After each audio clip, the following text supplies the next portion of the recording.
Hai, Assalamualaikum semua, selamat petang. So hari ni saya tengah melawat kawasan yang mana kita nak baik pulih lah.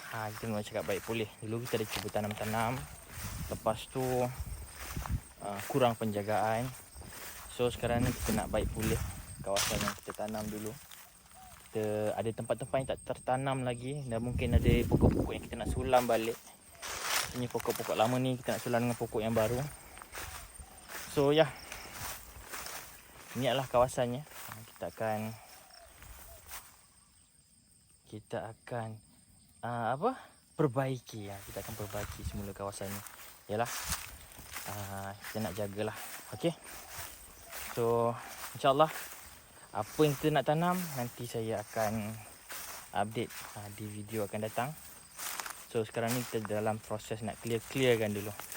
Okey, kita clearkan kawasan-kawasan ni bagi at least ada tempat lah untuk kita nak menanam semula.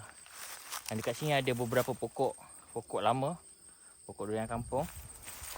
So okey, tak ada apa sangat sebab hari ni saya cuma meninjau je. Nanti baru saya lepas dasar nanti baru saya buatlah aktiviti seterusnya. Okey, kita jumpa di video akan datang.